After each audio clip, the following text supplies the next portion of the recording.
Greetings. My name is Kari Bradley, and I'm the General Manager of Hunger Mountain Cooperative. It is my pleasure to welcome you to our co-op's annual member meeting for 2021. It's a shame that we can't be together again in person this year, but thank you very much for being here for this combination business meeting and community celebration. We are looking forward to sharing this time with you.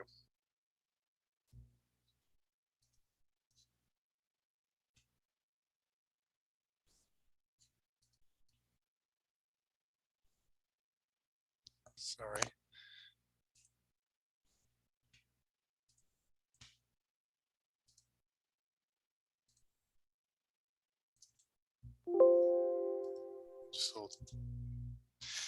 There we go. We would like to begin this meeting by acknowledging the holiday of Diwali. Diwali is a festival of light celebrated by Hindus, Jains, Sikhs, and some Buddhists. Diwali is occurring at this time of the year, and we want to express our best wishes to our community members who celebrate Diwali. Thank you to Sarita and Dinesh Memoria, who helped with this acknowledgement. And now it is my pleasure to introduce tonight's moderator, Bonnie Hudspeth. Bonnie lives in Putney and is in charge of cooperative development for the Neighboring Food Co-op Association. She also serves as president of the board of the Cooperative Fund of New England. Welcome, Bonnie, and thank you for returning to moderate our meeting again this year. Thank you so much, Kari, and hello, co-op friends. I'm glad to be back here with you all. I love Hunger Mountain Co-op, and I regularly stop at the co-op en route to where my sister and my parents live in Burlington. So our family loves your cookie section, your local produce, and of course, getting to visit with your rockstar staff. So we always love stopping by. And I've also had the pleasure of getting to work with and know the staff at Hunger Mountain Co-op through our Neighboring Food Co-op Association that your co-op is a part of. And so we're a network of over 40 food co-ops around the whole Northeast, working together towards this shared vision of a thriving, cooperative regional economy and a healthy, just, sustainable food system. So really have enjoyed getting to know the staff at your co-op better through this process. I'm really glad to be here with you all, and we want to make this virtual meeting as engaging as possible, starting with that awesome music. I don't know if you are all rocking out like I was in the intro. And we'd love to hear from you. So please type your comments and questions and cheers in the chat at any point.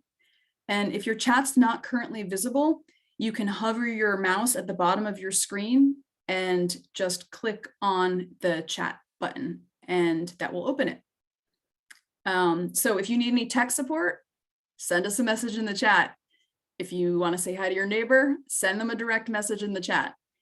And at any time throughout this meeting, you can share a message to everyone. You can share a message just to us, the panelists, or you can send a message to individuals. So there's lots of options for you to engage and communicate with everyone. And throughout the meeting, we're going to be sharing questions as time allows. And we will also be, if we run out of time, we're going to be compiling all of your remaining questions and posting responses.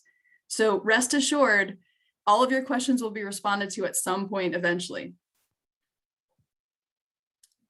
And just a reminder and thanks that tonight's meeting is being broadcast on Comcast 1075 or at orcamedia.net. And a video recording by Orca is going to be posted for later viewing. So if you miss this or want to share it with a family member, a friend, or a neighbor, you'll be able to do that after the meeting is done. And also just one more reminder that members who pre-registered for tonight's meeting are automatically enrolled in our raffle.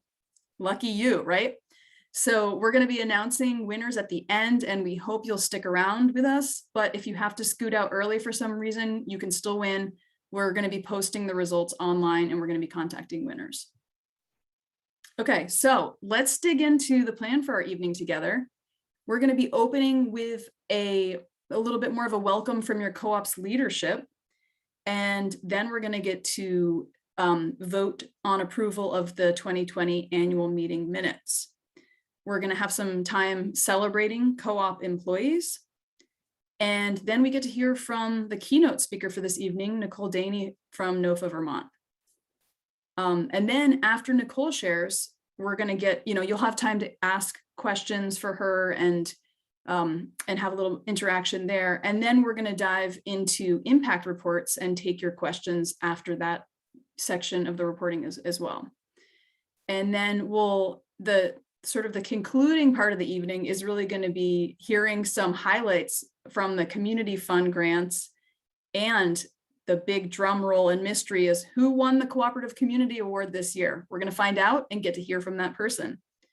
And then we'll wrap up with some final logistics and closing. And we're going to be doing the raffles, of course, the highlight at the end, right?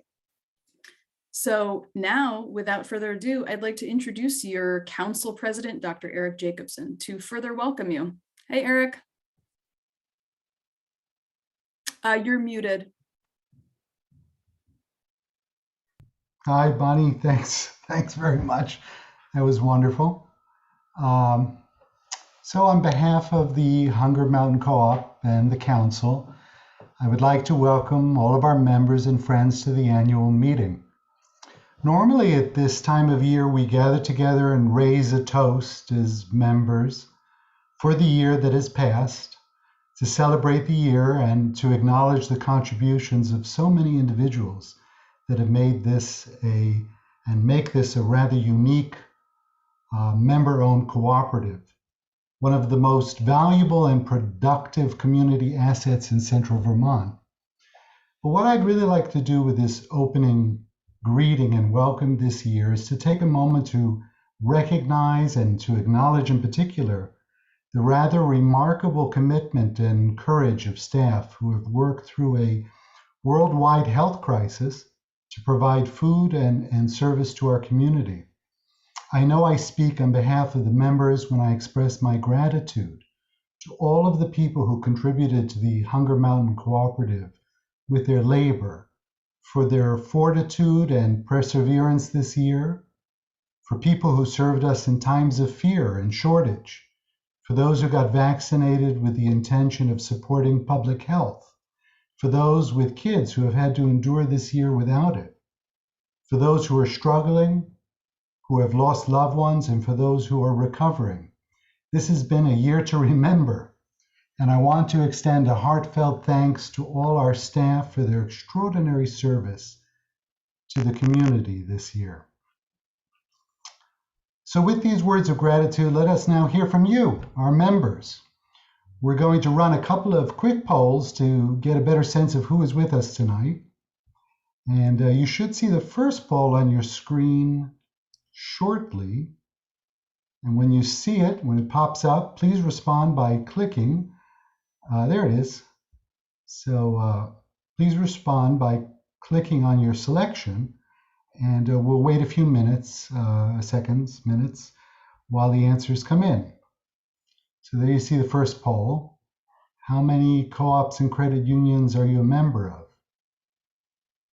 Kari, are you there? How many co-ops and cooperatives are you and credit unions are you a member of? So I'm counting 4 currently. I, of course, use Hunger Mountain for almost all of my groceries. I do my banking with Vermont State Employees Credit Union. We are members of Washington Electric Co-op for our electricity.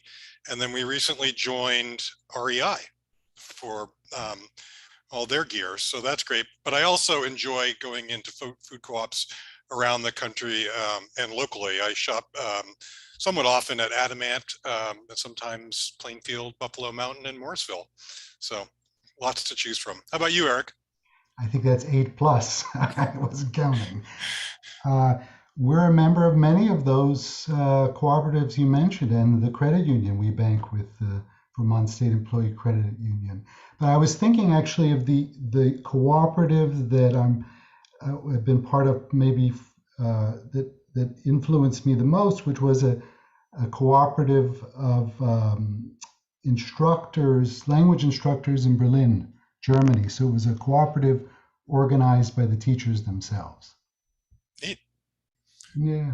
Well, let's take a look at the results. Looks like the leading response is 2, and that was 45%. And then 1 and 3 were next, about 20-21%. interesting. Okay, great. That's terrific. Well, let's try another question now.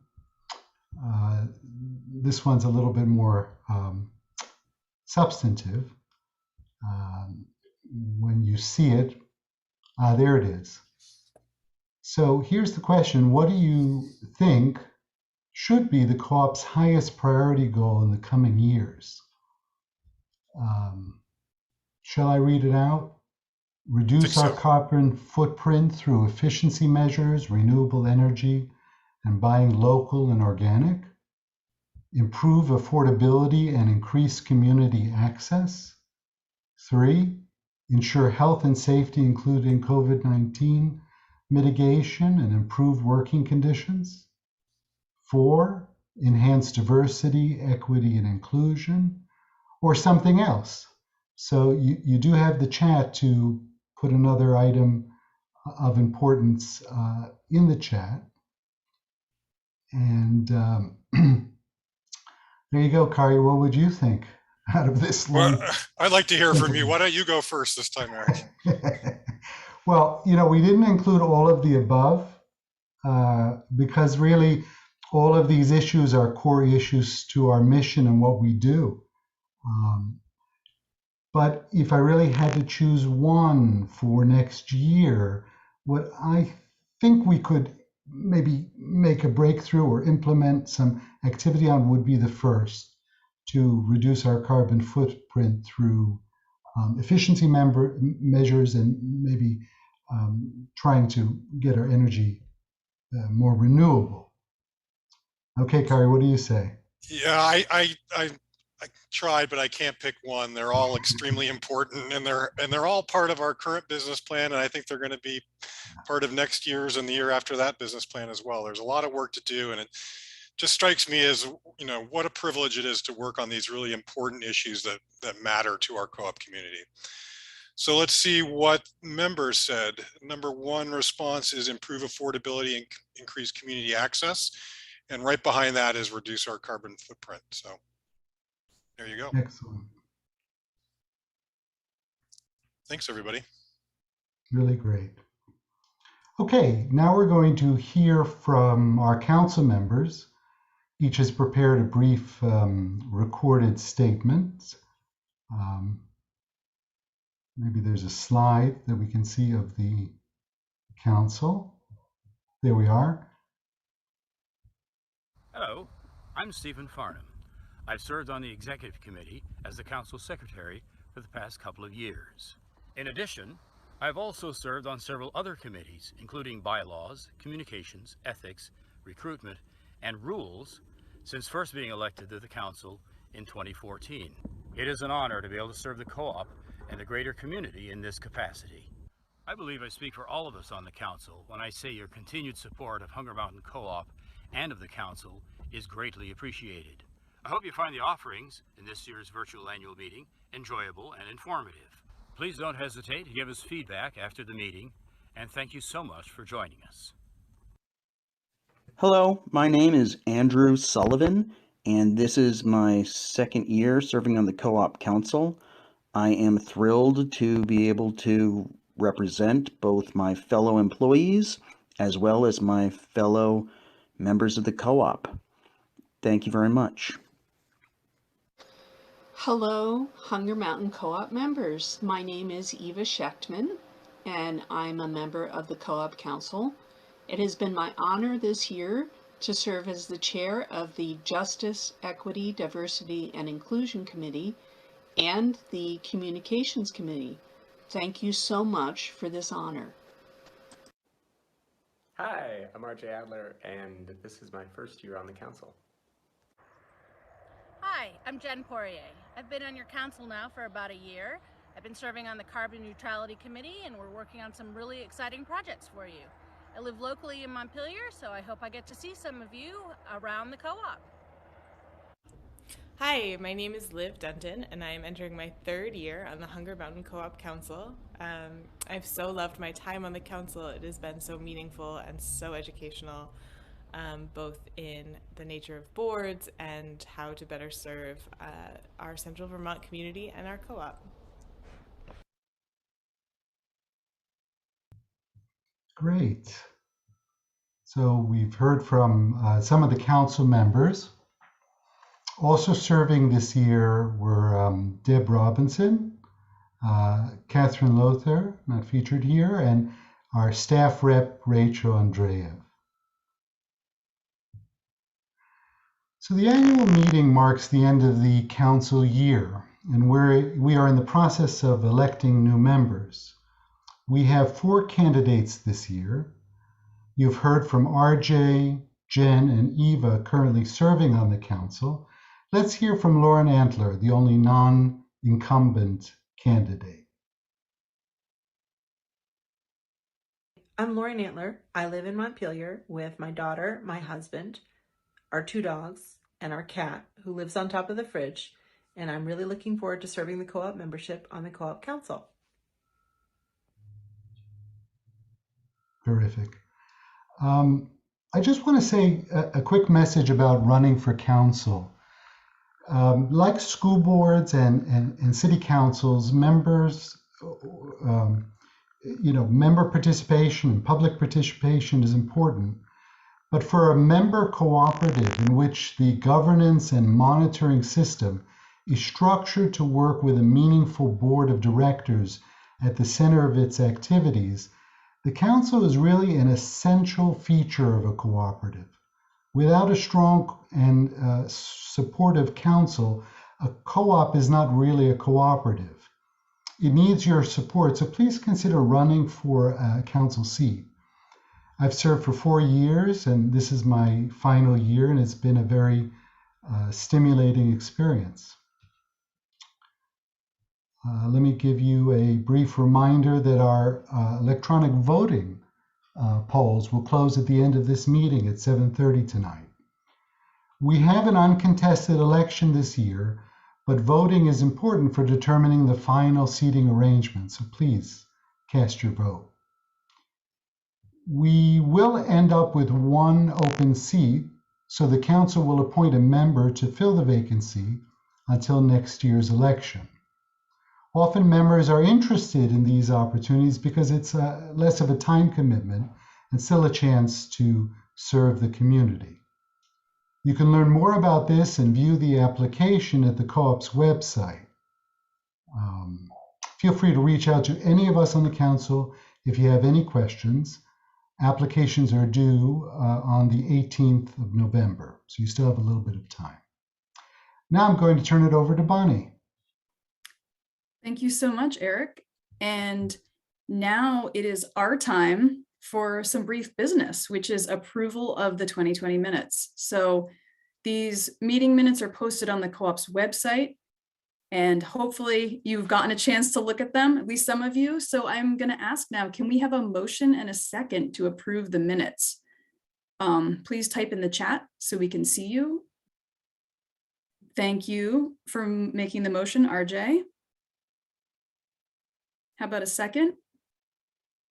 Jen Poirier, thank you so much. Oh, we got a couple seconds. It looks like Jen hopped in first. Thank you, Jen and RJ.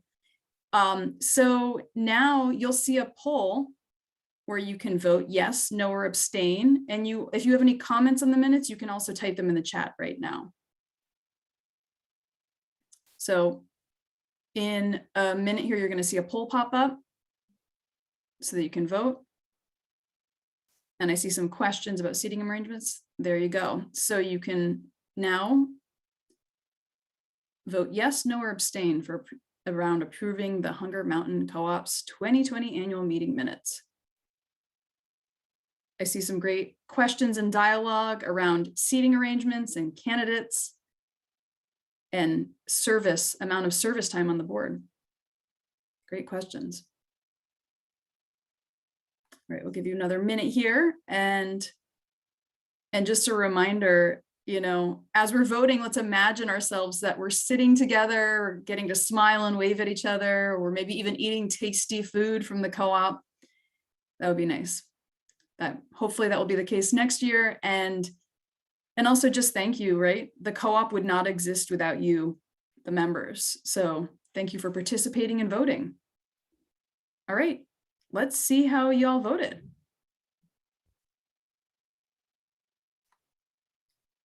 80% voted yes to approve the minutes, and 20% of you all abstained. So thank you all for participating. And I'm excited to announce the 2020 annual meeting minutes of Hunger Mountain Co-op are thus approved. So thanks, everyone. Now we're warmed up and we're feeling good, right? We've practiced our co-op democracy in action. And I'm now going to turn it over to Olivia Dunton, who we heard briefly from before, council member and former lead grocery buyer, to celebrate the amazing co-op staff. On behalf of Hunger Mountain Co-op and the Co-op Council, we wanted to take a moment to recognize our incredible team of employees and the remarkable work they've done over the last year during these challenging times. Thank you for your dedication to your community and your co-op. The 2021 Award for Excellence in Customer Service is being given to all co-op employees. Thank you for everything you do for your co-op. We are so lucky to have such an incredible team. The Council and Co-op would like to give special recognition to those employees who have reached milestone anniversaries with the Co-op. This includes Mary Wells, who has been with us for 30 years, Mary Trafton for 25 years, Elizabeth Jesdale for 20 years, Lana Casey for 20 years, Ellie Wood, 20 years, Michael White, 20 years, Rose Pearson, 20 years, Annika Edson, 20 years, Andrea Mills, 15 years, Jessica Rosalind, 15 years, Dana Woodruff, 15 years, Micah McIntyre, 15 years, Nessa Rabin, 10 years, Alex Duspel, 10 years, Grace Gilbert, 10 years, Taylor Dorsey, 10 years, and Kendra Mills, 10 years. Thank you so much for your service to the co-op.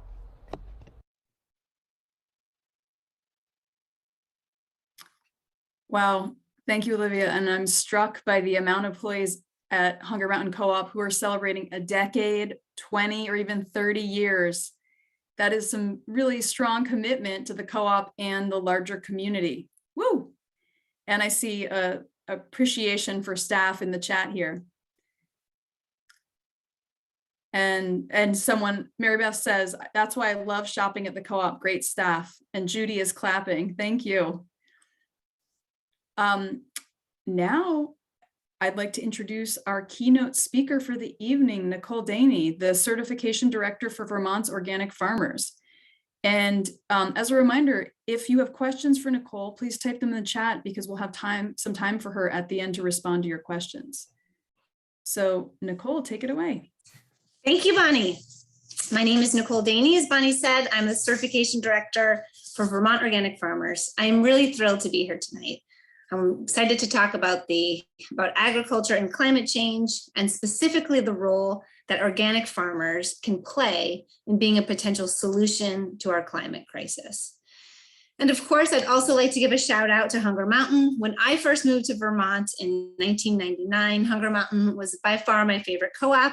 There were a lot of reasons for this, but a big one was that Hunger Mountain was one of the co-ops that sold locally raised meat. And of course, there was also a killer hot bar. So just thank you, Hunger Mountain. I'd like to start by telling you a little bit about our organizations. Vermont Organic Farmers, or VOF, is a USDA accredited certification body, and we're actually owned by NOFA Vermont. So what that means is VOF, we certify farms and facilities in the state to the USDA's organic regulations. And we currently certify over 800 organic farms and food producers in the state. Now, NOFA is a nonprofit organization whose mission is promoting organic practices to build a food system in Vermont that is economically viable, ecologically sound, and socially just. And for our organization, when we think about the future and what will be impacting our farmers, what will be impacting our food system, it has become abundantly clear to our board and to our staff that we can't do this food system work without addressing our current climate crisis. So I think it's important to start at looking at the contribution that agriculture as an industry has on climate change. So how do we measure this, right? Well, the EPA should be a reliable tool.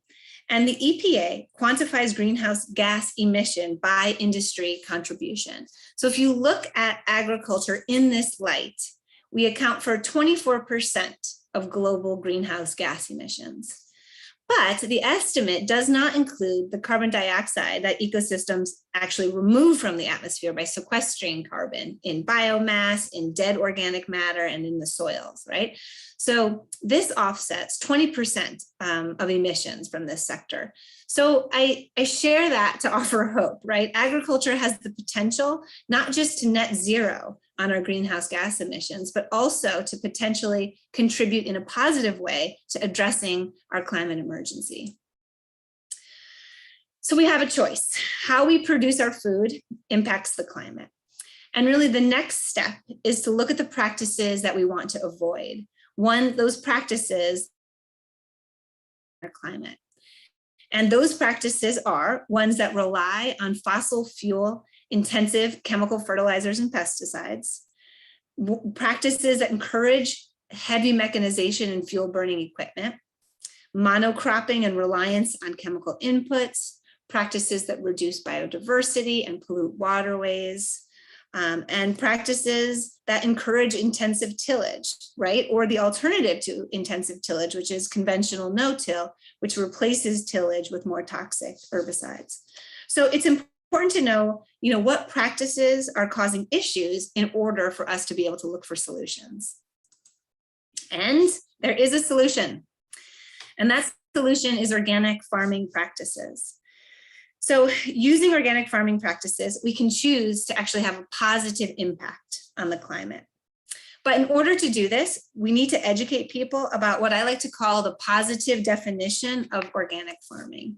So I think most people think about organic farming with, then a negative definition, or in other words, like the absence of toxic chemicals and genetically modified organisms. And this is, of course, very crucial and important to what organic farming is all about, but it is incomplete. And if that is how most people are thinking about organic farming and defining organic farming, then we really have a failure in our messaging. And what we need to do is teach people about this positive definition of what organic farmers are trying to achieve. And what are they trying to achieve?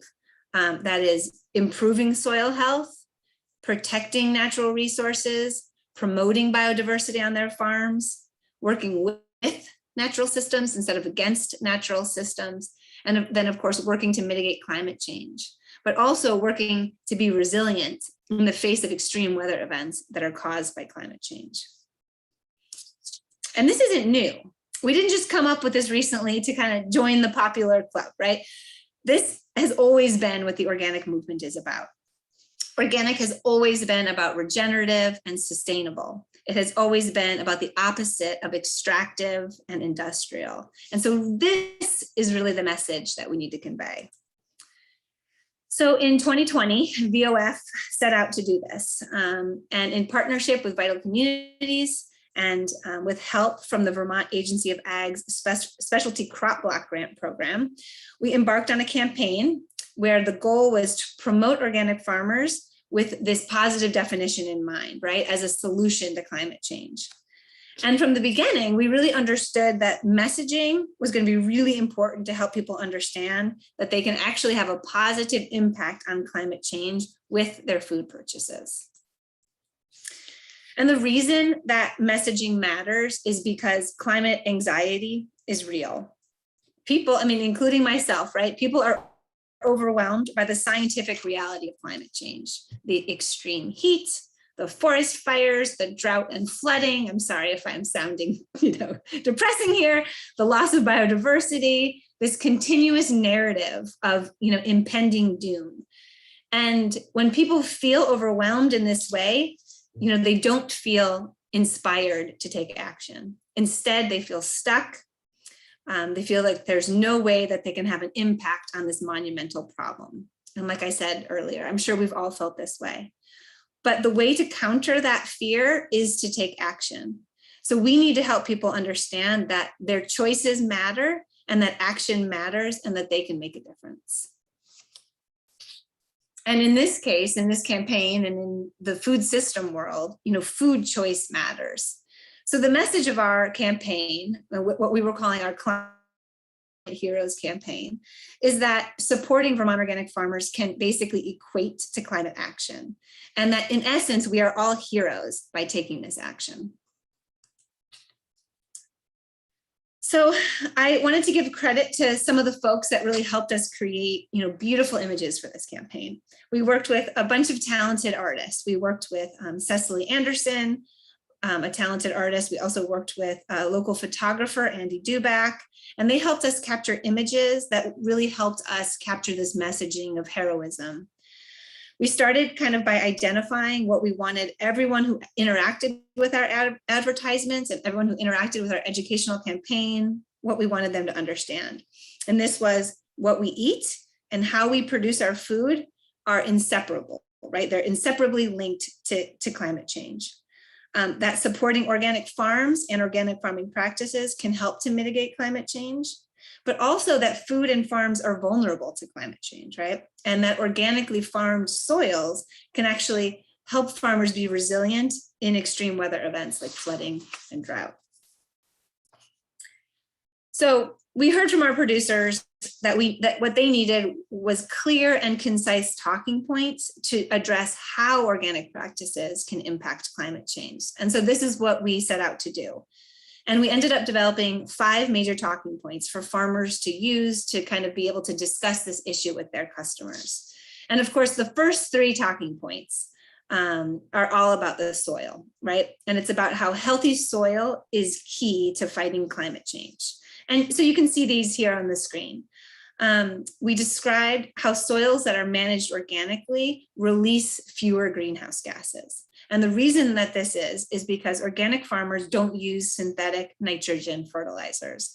And the manufacturing and the use of those fertilizers are known to create emissions of nitrous oxide, which is 300 times carbon dioxide. So as farms become certified organic, we see a reduction in those dangerous emissions. The other piece is that organic soils are more resilient to extreme weather.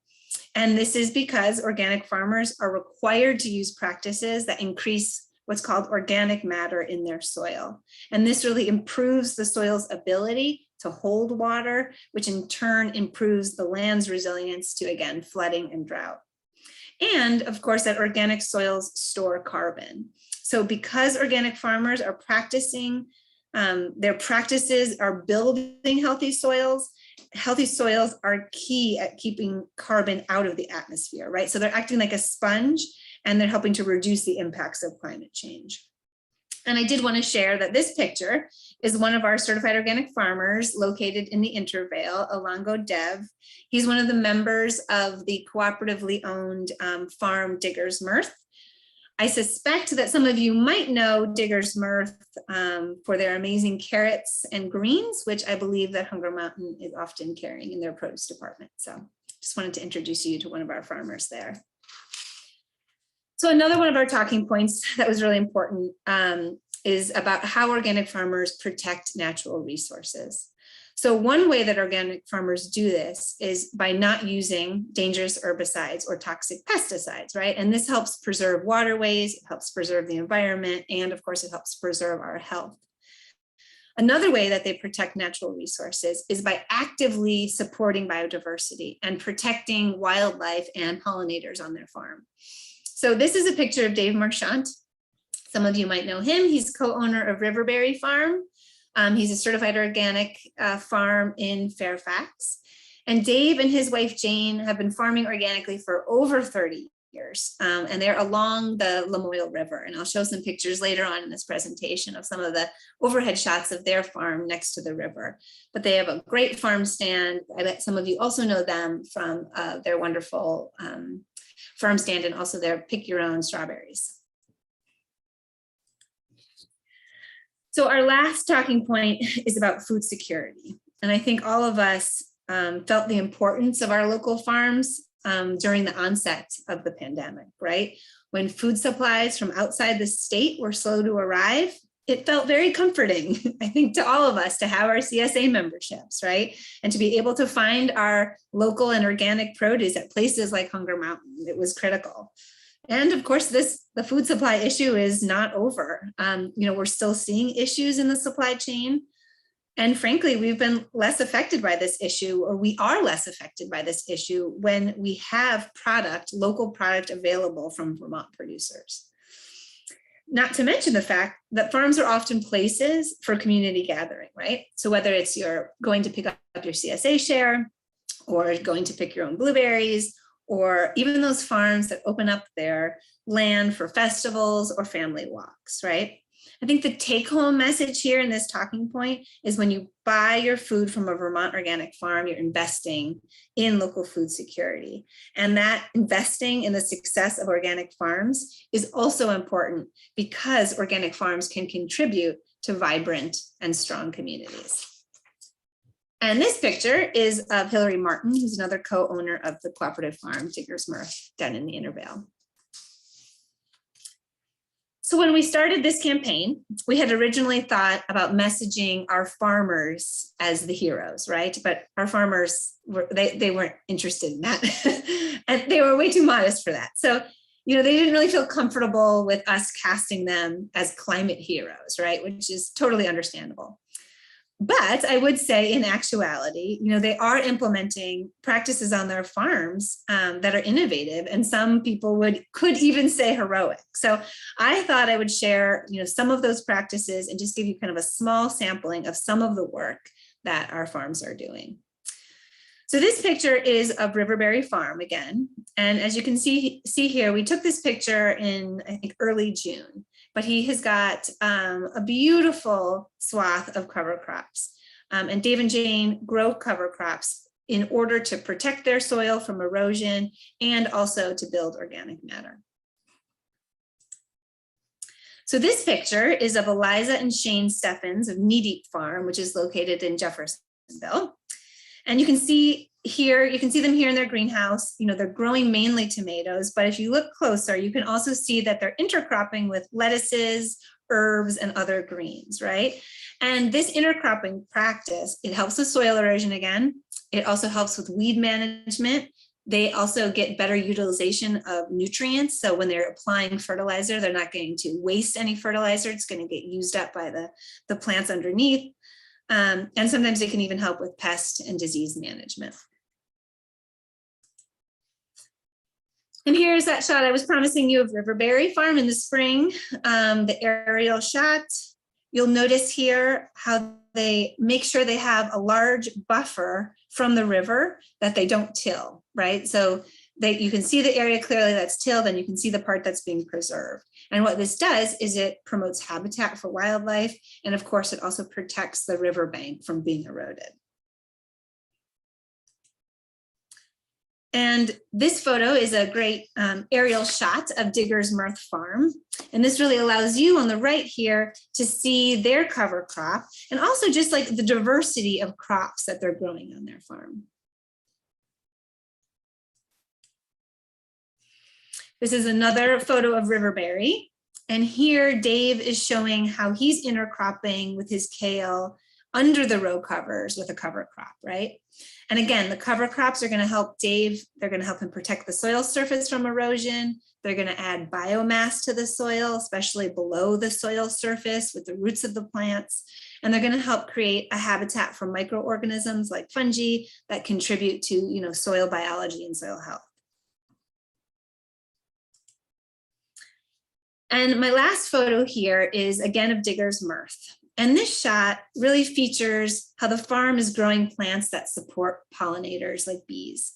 So of course, the pollinators and the abundance of pollinators helps farmers too, because the more pollinators they have on their farm, the better yields they're going to get from their crops. So what can we as a cooperative community do, right? We're all looking for solutions to mitigate against climate change, right? And I really believe organic farmers have an important opportunity to position themselves as a key solution to the problem. And we hear from our farmers that we certify that they really need help in getting out this message, right? That farmers want to help people understand about, you know, the greater benefits that organic agriculture can provide, right? So that it's not just about the negative definition, about the absence of harmful chemicals, but it's about all of the positive things that farmers are trying to do and trying to achieve, right? So we need to support farmers in implementing practices that help improve soil health and protect natural resources. So what might this look like, right? That might mean, you know, financial support for farms that are implementing these practices. And that could also be, you know, farms that aren't organic, but that are using organic practices. This could look like workshops and educational opportunities for farmers to learn how to implement these types of practices, or how to better implement these types of practices on their farms. And finally, we need to invest in our Vermont organic farmers as a solution to climate change. And if we really believe that organic farming practices have the power to address climate change, then we need to invest in our organic farmers so that they can do this work, right? And what might that look like? That might look like an out-of-the-box kind of creative solution, right? To make sure our farms can be successful as businesses. So making sure that they have access to business development and planning, looking into ways to support them, you know, through healthcare or childcare, or coming up with ways to make sure Vermont as a state and as a community is, you know, nurturing our local and organic farms. And my last slide is really to just say thank you. Thanks for having me, and thanks for engaging in this important conversation. Thank you so much, Nicole. And what beautiful farmers photos you were able to share with us. Really appreciated how you brought the important role of our local farmers in feeding our communities. And that's been particularly noticeable filling in supply chain shortages during the pandemic, right? It's extra appreciation. So we've got a question from Eric, who starts out by saying this question could be difficult to answer, but he's just looking for an estimate. If one person eats mostly organic food instead of food that is not organic, how much will that affect the carbon footprint? What is the practical impact for our world moving to only organic food? Are there any numbers or any way to trace this? Yeah, I wish there was a number to trace that, because that would really help with kind of quantifying our action piece, right? So I don't have, you know, I don't have that number for you, but, and let's talk about like how realistic it is for, you know, everyone to go organic. I think when I think of the state of Vermont, you know, at the very least, I tried to show that in my presentation that yes, I'm here talking about and promoting organic farmers, but any farmer, any local farmer could also, you know, make improvements and implement some of these organic farming practices that will help with soil health. And honestly, we are seeing that more in the conventional community as well. So I think most of you probably, if you've been driving around Vermont, have seen cornfields that often now are intercropped with cover crops so that they don't have bare soil in the winter. Like you're starting to see more of these practices that were always thought of as just organic practices that are becoming more mainstream. And in my opinion, that is a win. Great, Nicole, thank you. And thank you. There was a number of other great comments and questions, cooperators. We're running a little bit short on time. I noticed, Nicole, there was a desire to be like, hey, we want to go to the NOFA Vermont website and see where the climate heroes are, like right off the bat. So staff was able to find a link, but just like, could that be front and center so it's easier for us to find as consumers? That was a great comment. Also, a shout out to Migrant Justice, Milk with Dignity program. And also just a reminder to folks that if you are interested in a question, instead of raising your hands, just put it in the chat. And there's a number of other good questions. Maybe we'll circulate them to you, Nicole, because we're needing to transition now. And I just want to thank you so much for sharing. And it's really inspiring to hear the work that you and NOFA Vermont are doing in partnership with local farmers to make our food system more resilient. So thank you so much. Thanks, Bonnie. Thank you, Hunger Mountain, for having me. And my email is on the website, so people can feel free to email me as well. Excellent. Yeah, we'll make sure to post it in the chat. Thanks, everyone. And thank you for sharing, Nicole. And I will now turn it back over to Eric and Kari for this year's impact reports. Thanks very much, Bonnie, and thanks, Nicole, for your inspiring presentation. It ties into what I'm going to discuss now. The Council likes to think in terms of impact, the positive impacts that we can have in the community as the result of the work that we do. Supporting our organic and local food system is a key piece of that impact.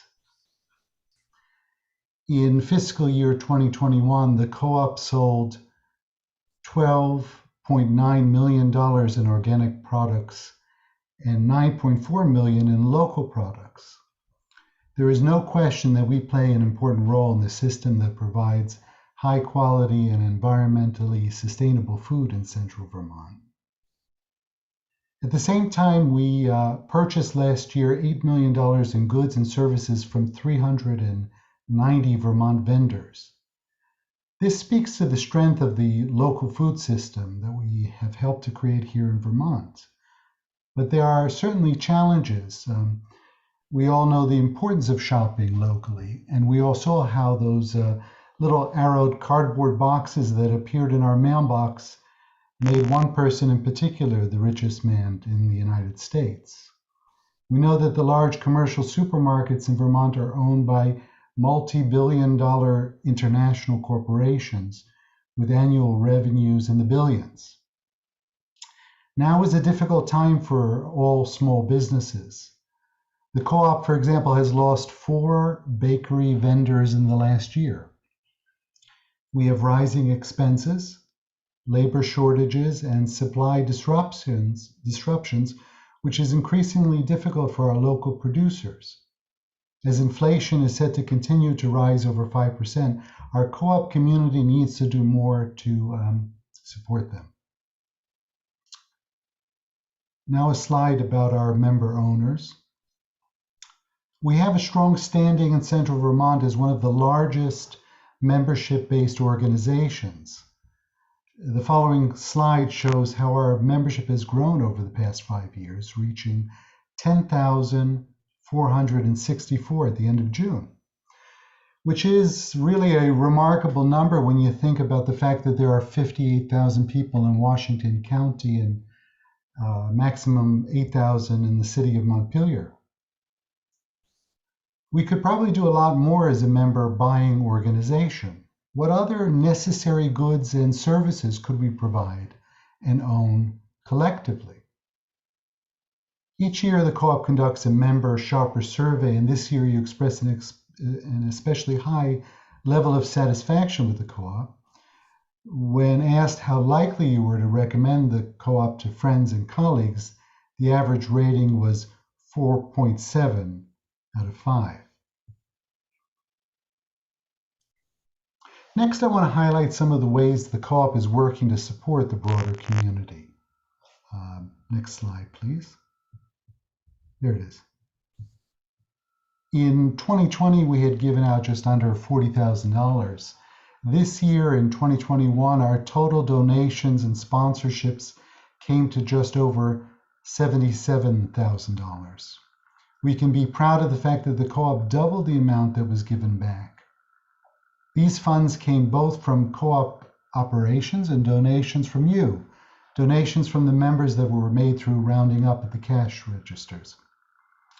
About half of these funds went to food pantries and the Vermont Food Bank, so thank you to 10,000 strong co-op members for helping to address food insecurity in central Vermont. I also want to tell you about the 10% discount that the co-op provides members with limited income. The program is called Co-op Cares, and over the course of the year, we extended it to nearly we extended nearly $50,000 in co-op care discounts, which is a 27% increase over the prior year. This reflects a growing need in the community and our efforts to promote the program and make the co-op more accessible to more people. Before I end, I just want to mention some of the work that the Council has been focused on this year. The Communications Committee has been working on a cooperative community conversations proposal. Staff are working towards reestablishing a paper and online comments and questions section and getting a letters to the editor function up and running and creating an online message board in 2022. The Justice, Equity, Diversity, and Inclusion Committee has been working to establish language in the ENDS policies and setting up a framework for ongoing diversity, equity, and inclusion education for council members in the coming year. The council has been helping staff with solutions to reduce our carbon emission as a co-op. We have a goal to eventually become carbon neutral in our operations by reducing our energy consumption and utilizing more renewable energy. The committee is also looking at ways we can all play a role in reducing the environmental impacts in our food system. And our bylaw committee has been developing proposed revisions to the bylaws. A special meeting of the members to consider the proposal had to be postponed for health and safety reasons, but the committee hopes to bring forward the proposal in a special meeting in 2022. And now back to Kari for a financial report. Thanks, Eric. I'm going to discuss how our co-op performed in fiscal year 2021, which ended June 27th. If you'd like more information about any of tonight's presentation, these slides are now posted on the co-op's website. Our annual impact report will be available shortly, and you can reach out to any of us on staff or council with any questions, or try emailing annualmeeting@hungermountain.coop. So when we began the year last July, we were not at all sure how the pandemic would affect our community or our business. Sales for the year were essentially equal to the year prior, with net sales coming in at just under $25.4 million. For most of the year, we saw significant decreases in the sales of prepared foods and to some extent our wellness products. But these were offset by the increases in grocery and produce sales as more customers were eating at home more often. And this was very similar to what was seen at other co-ops and grocery stores around the country. The pie chart here shows where the money goes. So the majority of our revenue goes to paying for the cost of goods, the products that we sell. Second to that, employee compensation is most significant. Wages, benefits, and associated expenses accounted for about 29% of sales last year. Our compensation was up somewhat from the year prior. Although we saw reduced staffing levels, we did increase hourly pay, paid time off, employee discounts, and more in recognition of the challenges of working through the pandemic. All the other expense categories totaled about 5% of sales and were below budget. So I'm pleased to report that net operating income came to $341,211, just about 1.3% of sales. It was a solid year under normal circumstances and very good under the actual circumstances. But what made it truly unique financially was the federal COVID relief funding. First, we had a Paycheck Protection Act loan that we received last summer, and that was forgiven. Then we learned that we qualified for the Employee Retention Credit, which is being provided to businesses that kept their people employed despite significant operating restrictions imposed by the government, such as the closing of our food bar and cafe. Between these two sources, we recognized over $3.3 million in additional income. On Monday this week, the council voted to declare a patronage refund of $1.9 million, and $384,700 of that is going to be distributed back to members, with the balance staying with the co-op. This will be the largest amount that we have ever returned to members, and your portion will be equal to approximately 1.9% of your purchases last year. And again, this year you will receive the refund in the form of a credit at the registers. When we factor all this in, the co-op finds itself in a relatively strong financial position. Our liquidity is measured by our current ratio, and our solvency, shown here as the ratio of liabilities to equity, were both very favorable at the year end. And this means that we are well positioned to meet both our short-term and our long-term financial obligations. I would like to note that the federal funds that I mentioned were one-time sources, so really they should be matched with one-time uses. And in that spirit, we recently elected to repay early our bank loan from our 2008 expansion. And now we can consider some other investments to further our mission. This is all very good news, but I do want to highlight that the co-op is facing a variety of significant challenges. Eric mentioned a few of those. Like other businesses, we've experienced a shortage of employees for much of the past year, fairly severe at times, with some departments impacted more than others. And at the same time, many of our employees are tired. They're worn out from the long and stressful experience of this past year and a half. Currently, we're facing shortages in supply, both from national and local suppliers. These are related to the labor market and disruptions at almost every link in the supply chain. It's not clear how long these will take to resolve, and we should expect some price inflation over the coming months as a result. But given our resilience over the past 18 months, I'm confident that we can respond to these challenges and the next ones that come along. And of course, we do have to keep in mind that we are still operating during a pandemic. Health and safety have been our top priority throughout, and that will continue. So on that note, let me say a few words about shopping during our upcoming holidays, which is always the busiest time of the year. We will continue to require masking inside the co-op while local cases numbers are high. We encourage distancing, but do not plan to return to metering of customers in order to limit the numbers in the store at any one time. We will continue to offer curbside pickup 7 days a week, and I encourage you to go to our website and give it a try if you haven't yet. For anyone who's looking to avoid the busiest shopping at times, generally speaking, early before 11 a.m. and late after 6 p.m.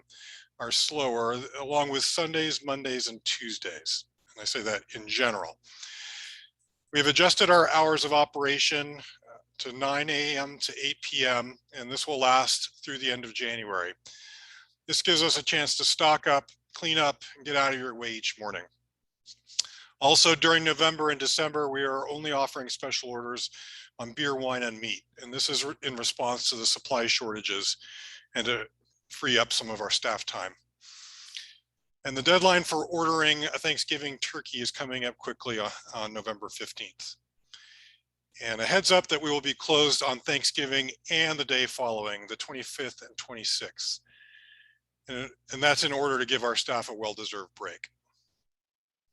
I want to take a moment to thank everyone, our customers, our members, our local vendors, council members, and especially our employees for your dedication and support over the past year. And finally, I want to highlight that from now through the end of December, the co-op is organizing our Neighbors Helping Neighbors Food and Fun Drive, with all donations going to the Vermont Food Bank and our local food pantries. We launched this drive for the first time last year, and we had a lot of success. Now we want to do even more to address the food insecurity in Central Vermont. You can help by donating any amount at the cash register. We have secured matching donations from our community partners, Northfield Savings Bank, Cabot Creamery, and Farrell Distributing. Food donations are also being collected at the co-op every day. Our goals are $20,000 and 500 pounds of food. It's ambitious, and I urge everyone to participate in this important community event. So with that, Bonnie, I'm going to turn it back to you to moderate our questions and comments. Sure, Kari, thank you. I love that ambitious goal, and I totally believe in the co-op community and being able to pull together based on everything I've seen so far. So great. So there were some great comments, and I saw a number of comments, and we also have some previously submitted questions, and the co-op staff have been doing a great job recording the questions and making sure they're going to be directed to the appropriate either staff or board. And a number of them are suggestions about packaging, etc. So that will be we'll make sure to follow up with that. A question that was submitted for you, Kari, before was what else can we do to support co-op staff during this difficult time? Yep, good question. As I mentioned, stress levels are fairly high. It's a difficult time to operate a grocery store, and it has been that way for quite a while. I think the main thing that I would say is to just please be patient, please be kind. It's really important that we all just treat each other really well at this time. And if it takes a little longer, if you're missing your favorite product in a certain moment, just know that we really want to help. And sometimes it's hard to hear with the masks, and sometimes there's tension and frustrations running high, but I really just encourage people to be patient and be kind, try to be empathetic. And I think that's the main thing. Thanks, Kari. And I saw Stephen weighed in and said, wear your mask, which is helpful. Yes. And then there was another question, and I'll point this one to you, Eric, from about how can members get informed about the council's work, or if they're interested, how do they help? Members can contact any member of the council to find out more about how the council runs. I mean, I really encourage members to consider running for council, getting a more dynamic election process going. You can always contact, if you want to find out more about the council process, you can also contact info, and it will be directed to either council member or to staff to answer your question. Well, another thing, Eric, I'd mention is that council meets generally the first Monday of each month at 5:30, and members are invited to join us, and we have open comment sections at the beginning and the end of the meeting. Correct. So members really can participate in both in the beginning and the end of the meeting and get have their voices heard. Thank you, Eric and Kari.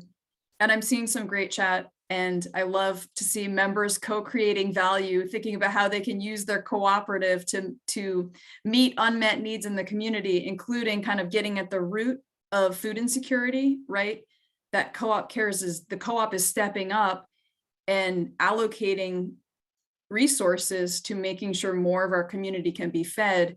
And also, what can the co-op do to address the root of the problem, right? That's a really valuable comment on how, what as co-op board, staff, and members can we do to address food insecurity and hunger in our community is a really great point. And then also some good questions about, and some comments about, what can we do to reduce waste? Or can we encourage refillable mugs, discount for refillable mugs? Anyone want to weigh in on that around sustainability efforts, Kari? Reusables? Yeah, we do encourage the reuse of mugs, and we do have a discount. I have to make sure it's activated. We stopped encouraging reusable mugs early on in the pandemic, but now that we have our food bar open, and really the concern is around airborne transmission, there's no problem with reusable mugs, and yeah, look for more information on us encouraging reuse, because I think that's an important way to reduce waste, for sure. Great. Thank you so much. And I'm seeing a couple comments here around from Judy, just around the concern and keeping each other safe. So appreciate that reminder. And I can see the care that y'all, I wish we could see your faces, that you're contributing to this and thinking about how the co-op can play a role in keeping our communities safe and being cutting edge with our sustainability, supporting farmers, reducing waste. So it's really, really apparent the concern and care that you all are sharing, and really appreciate that. All right, I think we're gonna wrap up for now. If you have more questions, please do submit them in the chat, and we're gonna make sure to follow up so that we can address your questions. So we also want to remember to invite you to join us for the Monday, November 8th at 5:30 for further discussion.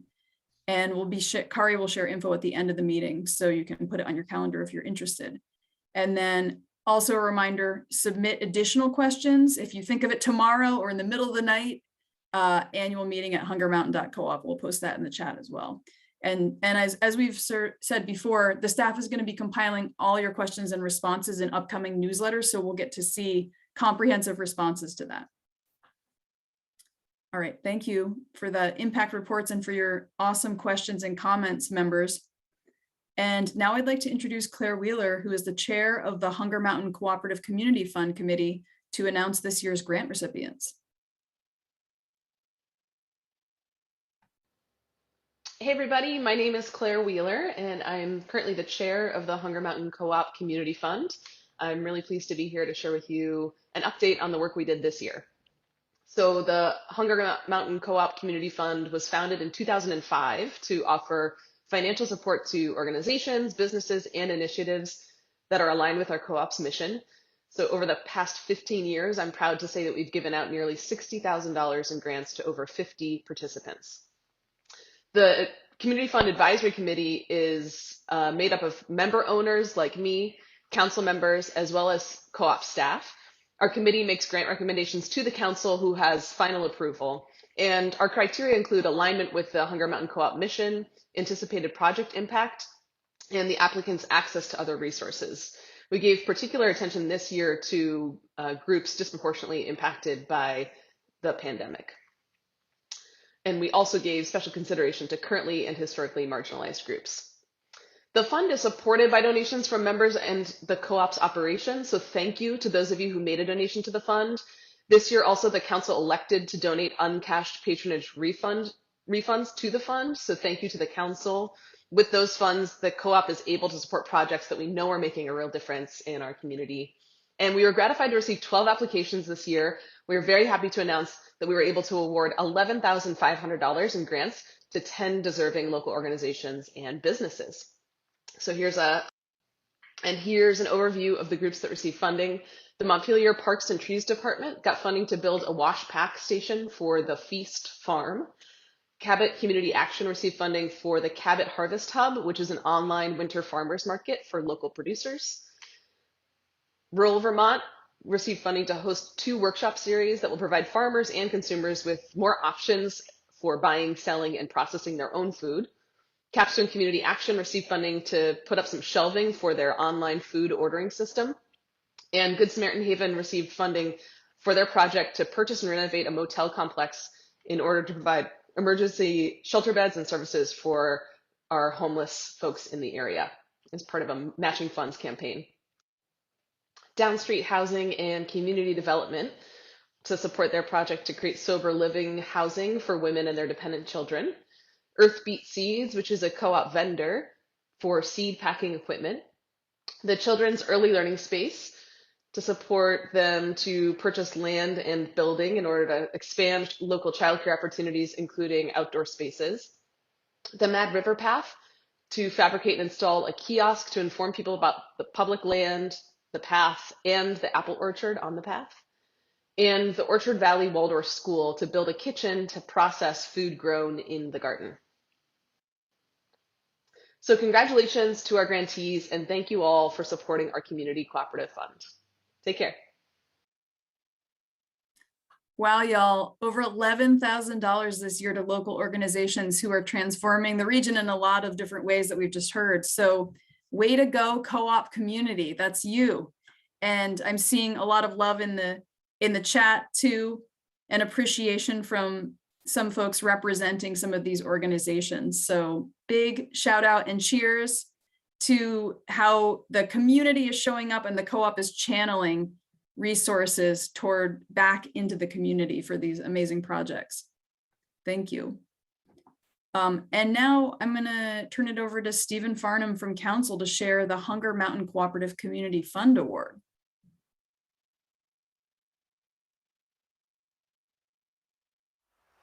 Greetings. Each year, the Hunger Mountain Cooperative Community Award is presented to a co-op member, customer, vendor, employee, or other stakeholder in recognition for special contributions the recipient has made to our cooperative community, consistent with the Hunger Mountain Co-op's mission to create and sustain a vibrant community of healthy individuals, sustainable local food systems, and thriving cooperative commerce. The Co-op Council solicits nominations for the Community Award and then selects a winner in the fall.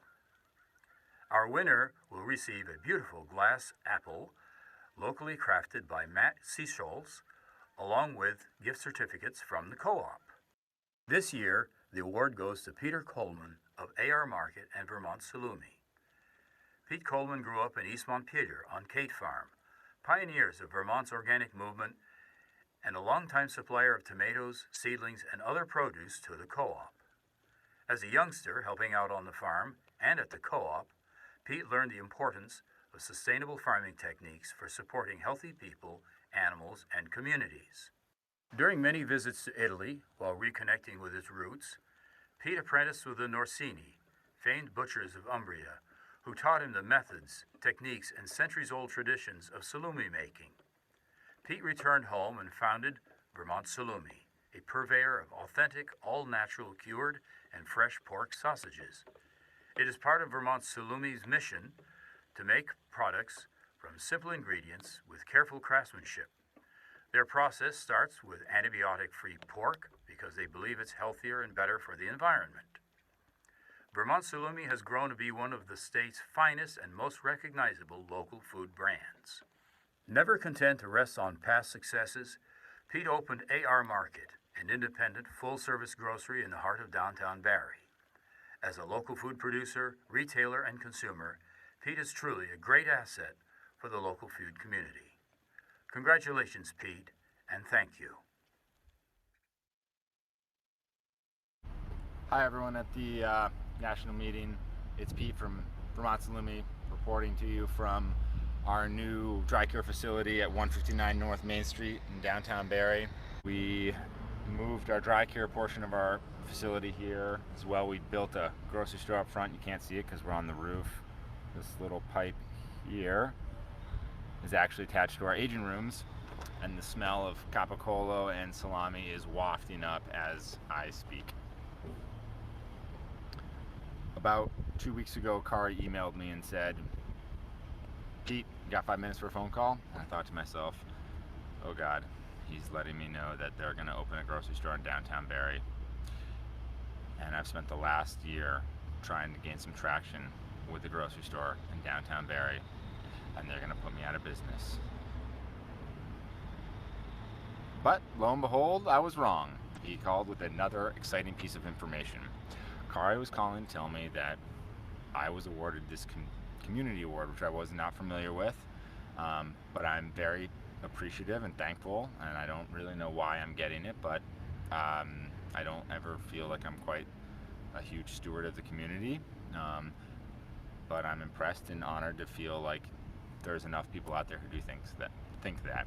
I grew up in Montpelier, had a job at Hunger Mountain when I was 17 or 15, I don't remember when it was, stocking shelves, had my paper route in downtown Montpelier, and moved out to East Montpelier where my folks own the Cape Farm, and, you know, kind of lived the lifestyle without even knowing it or trying it. They were so ingrained in, you know, Saturday Farmers Market back when it was teeny, Hunger Mountain Co-op back when it was teeny. They were, you know, they were all a pretty intrinsic part of the evolution of our food system here in central Vermont,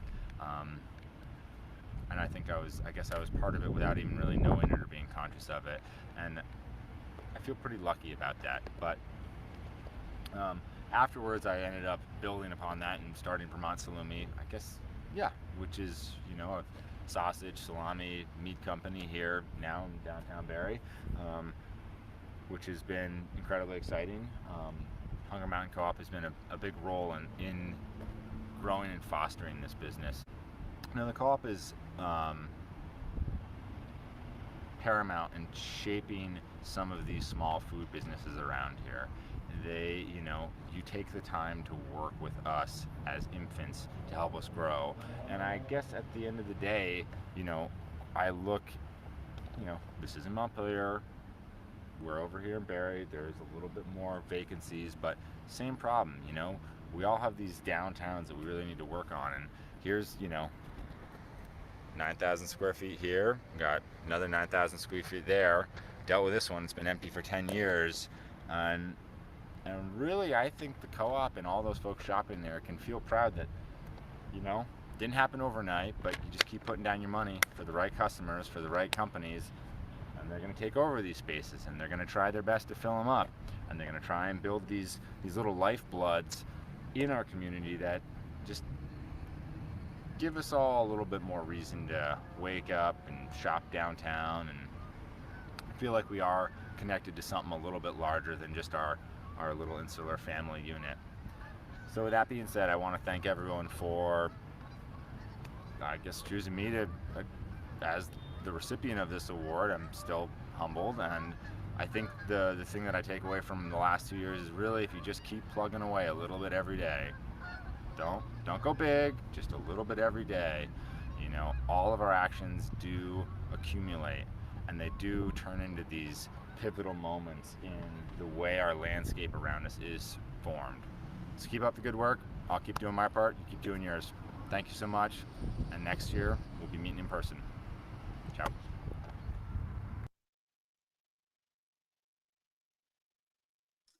So congratulations to Pete on all your contributions to the co-op community.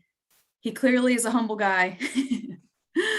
And he did a great job, you know, connecting the dots between the role that the co-op plays as an incubator for small businesses and small farmers and producers like him, and how, you know, so really 3 cheers for you all as the member owners who are the heart of this co-op for purchasing from Pete and other producers, and that they are then able to grow their businesses to 9,000 square foot operations in neighboring communities, and then grow them and then reinvest back in their communities. So thank you for being part of that beautiful cycle. And I'm seeing a lot of love and appreciation for Peter, and enjoying the sound of Canada geese in the background, and the appreciation for the rooftop view of Barrie. So really exciting to see that, how that connects back to the co-op's mission and vision, and how really exciting it is to recognize Pete for his role. Great. Well, Kari, I'll turn it back over to you one last time to wrap things up and close our evening together. So thank you all for having me again. It's been a pleasure. I love seeing your participation, and go co-op. Thanks, Bonnie, and congratulations to Pete. I just wanted to mention that for the past couple of years, our prepared foods department has been proactively seeking local meats for our sandwiches. And so when we reached out to Pete, he took that seriously, and he developed a local ham for us. And if you haven't tried it, it's a fantastic product. It's tasty, it's unique. And not only has it become so popular that he's now selling it in other grocery stores, but Pete's Ham has helped us to work with other local producers for our sliced meats. And this fills an important gap in our local food profile. So I really think that's a great story. It's the kind of innovation that really helps us to build a resilient local food system. So thanks, Pete. So let's move into our closing section now. And I want to start by recognizing our outgoing council members. First, Rachel Andreev, who has been our staff representative for this past year.